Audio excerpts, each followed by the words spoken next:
Well, good morning to you. Good morning! Vlogmas Day 1, mga kalalabs. Day 1 of Vlogmas already? Yeah, December 1 today. I'm so excited. Happy Sunday, mga kalalabs. Grabe. Vlogmas Day 1, mapapanindigan ba natin to? Let's try to do the Vlogmas. So, wala tayong imbak na video or vlog. So, on the spot to, mga kalalabs. Same day, same vlog, same update. Same upload. Can we do it, lab? Of course we can. Anyway, punta kami sa mga kalalabs. Where are we going? I forgot the name.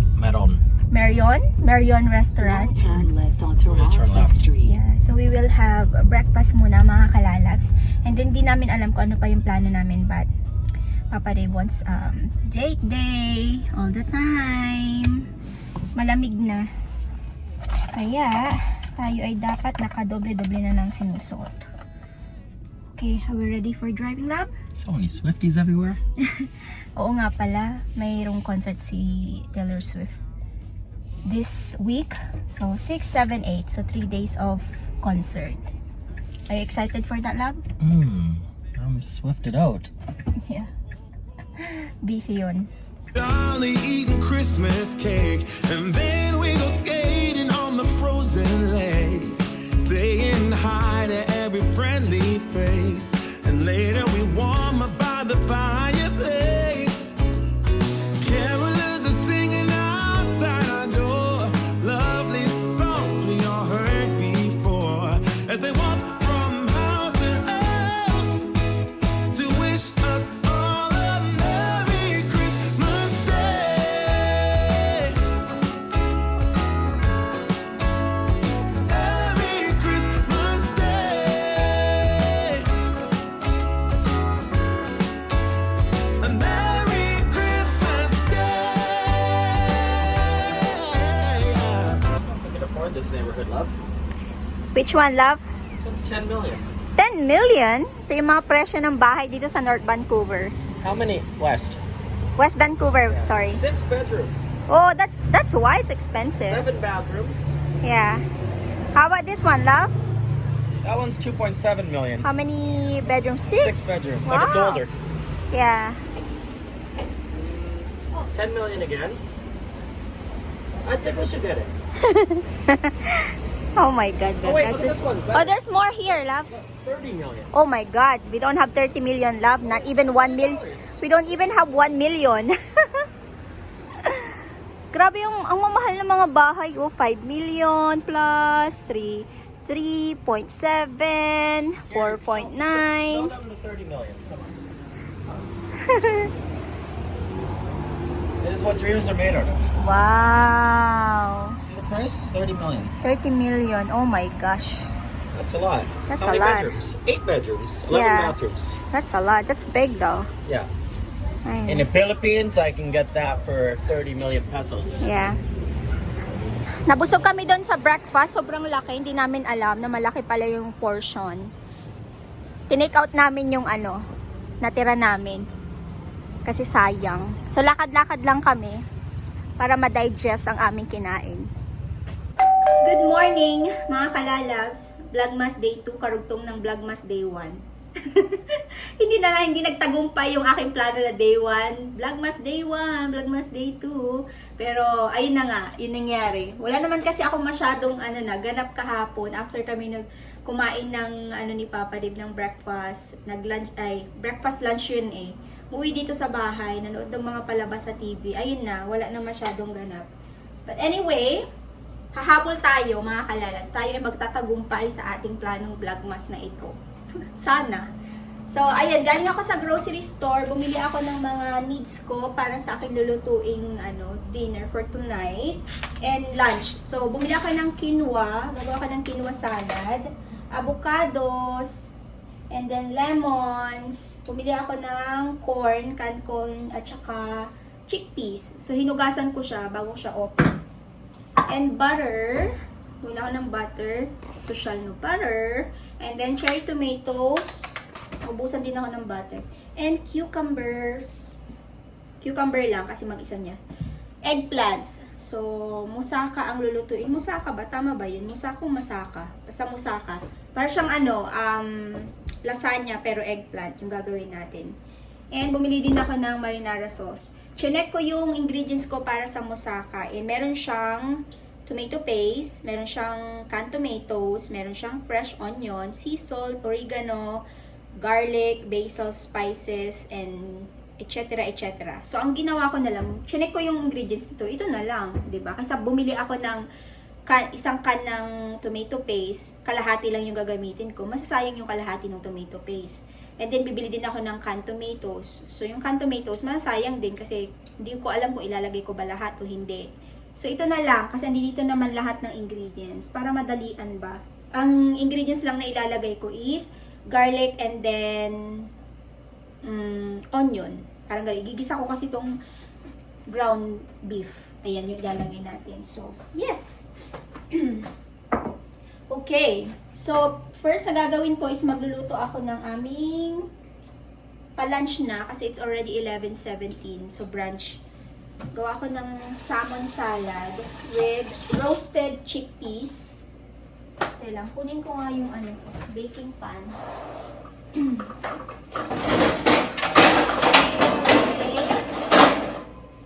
Kanina pa ako bahing ng bahing kasi nga pangalan nito, nag-open ako ng black pepper. So, bahing ako ng bahing. Start tayo ng luto-luto. Alam nyo ba, sa daming sale na nakita ko sa shop, hindi ko lang alam ngayon kasi Monday today, December 2, yesterday is talagang grabe, ang daming tao sa mall. And ang dami-daming sale. And alam nyo ba kung ano nabili ko? Yung hoodie lang ni Papa, tsaka sapatos si Nicole. Yun lang yung nabili namin ni Papa dito. Hindi kami nag-shopping. Wow, proud of us. Walang naganap na shopping. Okay lang. Pakiramdam ko kasi, mga kalalabs, is wala kaming kailangan na bilhin. Alam mo yun? May gusto pero hindi naman yun yung kailangan na kailangan mo talaga. And hindi kami mag-stay ng dito, 'di ba, ng winter. So skip kami ng taglamig. Pero meron pa rin yung taglamig na yung mararamdaman mo pa rin yung lamig pag uwi namin or pagbalik namin dito sa Canada, pero hindi yung malamig na malamig. So kaya hindi na ako bumili ng bagong sweater, bagong jacket kasi meron pa naman din yung mga jacket ko. Okay pa naman sila. Kaya pakiramdam ko pag bibili ulit ako, alam mo yun, tatambak lang ulit. Magagamit mo naman siya pero meron pa kasi yung mga gamit ko eh. Kailangan mo ba talaga or gusto mo lang? Kaya inisip ko, kailangan yung bilhin yung kailangan talaga. Hindi yung gusto mo lang today, tapos the next day hindi na. Happy naman ako kasi nabilhan ko naman ng si Nicole, ng shoes, bago niya sapatos. Kasi mga sapatos niya, matagal na rin, tapos parang nginat-ngat na ng aso or kung ano man yung sapatos niya. Kaya binilhan namin siya, pero pinapili ko siya kung anong sapatos yung gusto niya. Happy naman siya. Ibibigay sana namin sa Christmas. Kaso nga lang, ibigay mo na ngayon para masuot niya. Ayan. Okay, naglagay lang ako ng salt and black pepper dito sa aking chickpeas.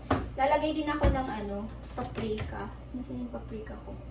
Paprika, wait. Wait lang, paprika. Paprika.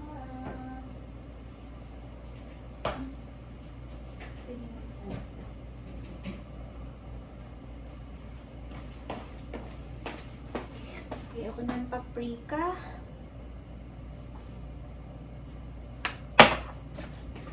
Then, olive oil.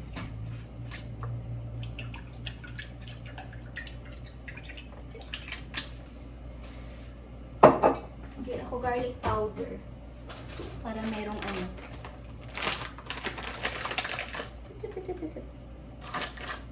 diba?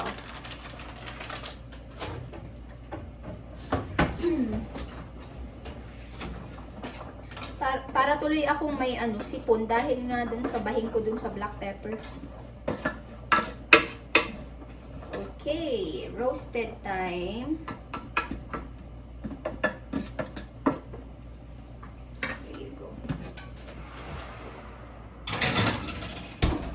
mga 20 minutes ko yan lulutuin. And then yung corn natin, open din natin ito maya-maya. Okay. Mamaya ko pa ito lulutuin. Ang iniisip ko is, okay, mamaya ko pa ito lulutuin. Mga ano pa, mga around 4 ganun. Go! Okay, prepare ko lang yung aking pasalad, mga kalalabs. And then yung aking ano pala, salmon. Kasi yun yung lalagay kong ano.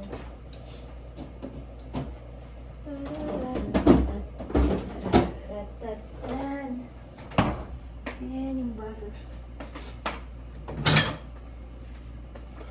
Alam nyo mga kalalabs, medyo busy-busy na yung moment namin. Kasi malapit na kaming ano, umalis. Kailangang ayusin yung mga dapat ayusin tulad ng mga importanteng bagay. Andyan na yung travel insurance, mga ganyan.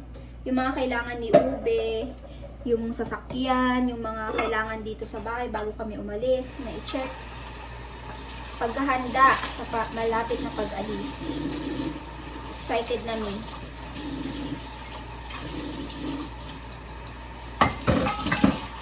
There you go.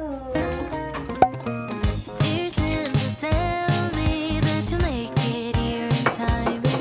Yeah, this boy is on my mind. The number one thing on my wish list. Oh, Santa, tell me you know that I've been good. I put the lights up just for you. You're the only one who can make my dreams come true. I could see the end until he looked my way. I used to be blue, now I'm brand new, all wrapped up in red. I keep on dreaming of his face. He just melts my heart away. I'm all glittery 'cause he makes it feel like Christmas every day. Now the winter's here to stay. All I want is his embrace. Maybe it's crazy, but he makes it feel like Christmas every day. Dear Santa, hug me through the sparkly winter night. He started up a Christmas tree. With every jingle bell, I know we're finally meet. I could see the end until he looked my way. I used to be blue, now I'm brand new, all wrapped up in red. I keep on dreaming of his face. He just melts my heart away. I'm all glittery 'cause he makes it feel like Christmas every day. Now the winter's here to stay. All I want is his embrace. Maybe it's crazy, but he makes it feel like Christmas every day. I wait under the mistletoe, hoping that he'll soon be knocking on my door. I keep on dreaming of his face. He just melts my heart away. I'm all glittery 'cause he makes it feel like Christmas every day. Ito na yung musaka natin. Binake ko siya ng 40 minutes. So, hintayin lang natin siyang lumamig ng slight and then saka natin siya isa-serve sa ating customers. Yun. Para lang siyang lasagna talaga, no? Kain, mga kalalabs. Tastes really good. How is it, love? So good. Ayan, kain po. So, mag-e-end na rin ako ng vlog, mga kalalabs. Medyo may maingay. Para naman to si Nicole, late na, naglalaba pa. Hindi pa naman late, parang pakiramdam ko late na. Alas 5. Dapat yan, nung kahapon niya nilaban yung mga damit na yan. Kaso nga lang, gala ng gala sa weekend. Tapos niya na nagagawa yung trabaho niya sa mga gamit niya. Ay, naku po. Na-enjoy ko yung aking nilutong musaka. Napakadali lang niya. I-try nyo din. So, marinara, parang marinara sauce lang yun talaga yung para tipid tips. Madalian. Gisa lang. Wala pala ako nilagay na onion kasi wala pala akong onion na ubusan ako. So, garlic lang yung nilagay ko. Ginisa ko lang yung ating beef. And then nilagay ko lang yung marinara sauce.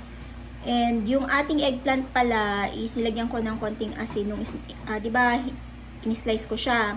Ngayon, nilagyan ko ng konting asin para lumabas yung tubig-tubig niya. Kaya kanina pinupunasan ko yung eggplant ng paper towel. And then, yung ating sauce is napakadali lang, yung topping sa taas. Ano lang siya, flour, butter, parmesan cheese.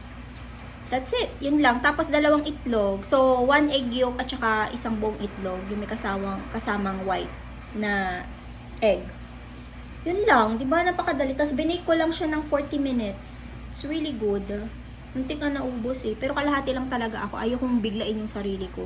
Hindi ako kagaya ni Papa, diba, ni Nico, na talagang pag nagustuhan nila yung pagkain, talagang larga. Kahit busog na sila, sige.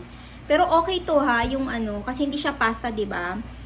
Eggplant siya. So, light lang siya. Hindi siya masyadong heavy.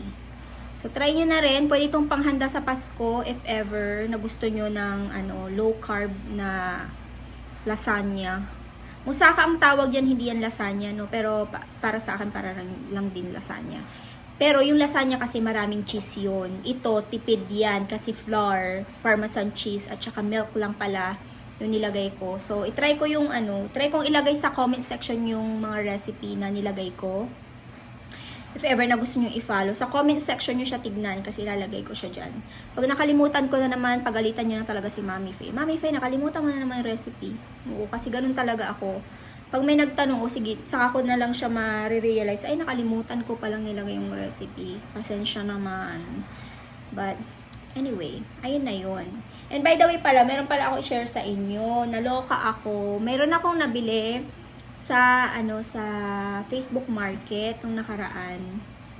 And ang sabi nung nagbebenta is original daw yung benta niya, ganyan. Tapos malaking halaga yun kasi gusto ko talaga yun. Kaya ako binili sa kanya. And alam nyo ba, kababayan pa natin siya.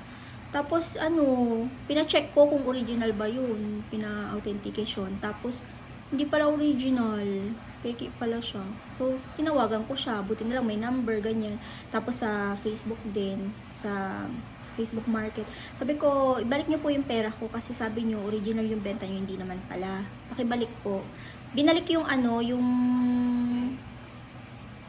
kalahati, nung hindi naman kalahati, talagang 450, ayan, binalik sa akin, pero 650 kasi yung binayad ko, 450. Tapos, sabi ko, kunin nyo po yung items nyo, tapos ibalik nyo po sa akin yung 200. Ang nangyari is, chinek ko siya ngayon kasi aalis na kami, so gusto kong ibalik sa kanya yung nabili kong item sa kanya. And wala na, hindi mo na siya ma-message, na parang na-block na ako, parang hindi ko alam kung saan na siya. Pero meron akong photos niya, in-screenshot ko siya. Kaso nga lang, syempre ayoko naman na mapahiya siya. Alam ko na hindi maganda manloko ng kapwa, no? Especially kababayan natin. Grabe, akala ko yung nung last time na ako sa Facebook Market, hindi naman ako hindi siya kababayan, kundi siya. Puti yata yun. Pero I know na siya, hindi ko alam kung puti siya, parang ginagamit niya lang yung mga profile picture, ganun. Pero yung yung last na nabili ko is kababayan talaga. Taga-Pangasinan din yun. Anak nala si Lukon Yok ni makapaasar. Ang ganda-ganda kong kausap, pinayaran ko ng kung magkano yung sinabi niya, pinayaran ko. Tapos ganun yung ginawa niya. Ay, nakakainis. Hindi ko na lang sana ito ikikwento sa inyo. Gusto ko sana i-share kung sino yun. Baka kasi matsyempuhan nyo na may benta sa inyo. Hindi naman pala totoo. Pero, ayun. Try ko ulit na tawagan. Meron yung phone number niya. Pero wala eh. Hindi na nagre-reply. Hindi na Tapos, wala na rin yung Facebook niya. Kaya wala na. Sabi ko, ba yan? Lapitin ako ng mga manloloko, be. Buti na lang pina-check ko kaagad. Kaya sabi ko sa kanya, ate, ipapacheck ko to ha. Sabi ko, pag ito hindi original, pakibalik yung pera ko. Kasi siguro nagulat siya nung time na yun. Pero, wala. Hindi niya talaga, alam niya sa sarili niya na fake yun. Pero, di ba, tumawag pa siya, ay, babalik ko yung, pwede ibalik ko yung, ganitong halaga. Tapos, yung 200 is, na lang tayo magkita. This week dapat kasi sabi ko, alis na po kami uwi kami sa Pinas. Sabi ko, sige. Tapos, ibabalik ko sa'yo yung ano, pagkakuha ko ng items sa binili mo sa akin, sabi niya. Wala naman na, paano ko makukuha yung 200 ko? Kaloka siya, bi. Nakakainis. Kung ano, hindi kayo magiging, ano, hindi kayo magtatagumpay sa buhay kung manluloko kayo ng kapwa nyo. Yung pera, pinanghirapan ko din yun. Gusto ko lang talaga yung items na nabili ko. Pero, ayun na nga, wala tayong magagawa kung binlock ka na or something like that means to say. Hindi na ibabalik yung 200 mo or something like that. Pero sabi ko sa kanya, vlogger po ako. Vlogger po ako. Sabi ko, sinend ko yung YouTube channel ko sa kanya eh. Tapos nung ano na, tumawag siya bigla. Ganito ganyan, sabi niya, ibabalik ko ganito ganyan. Pero yung 200, wala na. Kasi binlock niya na ako eh. Kung sakaling ano, mapadaan po kayo dito sa YouTube ko, alam nyo, $200 din yan. Hindi ko naman din kayo niloko. Binayaran ko naman yung items nyo. Tapos ganun po yung gagawin nyo. Wag po kayo manloko, gusto nyo maging successful sa buhay. 'Di ba? Kababayan pa naman din, no? But anyway, na-share ko lang sa inyo. Pero hindi ko na-share yung pangalan niya, kung ano yung ano niya. Kasi, alam mo yun, parang ako pa yung nahihiya na mag-broadcast talaga o magsabi ng kung ano yung mukha niya, ano yung pangalan niya. Parang ako pa yung nahihiya, ako na nga yung naloko. Pero iniisip ko pa rin, 'di ba? Iniisip ko pa rin na baka mapahiya siya ganyan, may mga kakilala siya. So anyway, kung ano man yung rason kung bakit hindi na kita ma-message sa Facebook, ganyan, kung bakit hindi ka mag-reply, di mo ako tawagan, kung ano man yung rason, sana sabihin mo na lang. Ibabalik ko naman yung items mo na binenta mo sa akin. So, yeah. Anyway, na-share ko lang sa inyo. Again, huwag po tayo manloko ng kapwa natin. Kasi yung perang pinambili ng tao or ako pinambili ko, pinaghirapan ko din yan. Hindi ko yan pinupulot, 'di ba? Again, kung gusto niyo maging successful sa buhay, gusto niyo kumita ng maayos, huwag kayo manloko ng kapwa niyo. Yun lang yung masasabi ko. So, ayun. Anyway, thank you all for watching mga kalalabs. Please don't forget to like and subscribe. Thank you sa panonood ng ating Vlogmas Day 1 and Day 2. Again, I'll try my best to vlog more. Even yung cooking lang. Alam ko yung iba sa inyo gusto niya rin yung mga lakad-lakad sa mall, mga ganyan, kahit wala akong pinibili. So, ayun. Anyway, yun na yung vlog. Thank you all for watching. I love you all. Please don't forget to ring the bell icon para ma-notify kayo sa tuwing mag-upload ako ng panibagong video. See you on the next vlog. Bye-bye.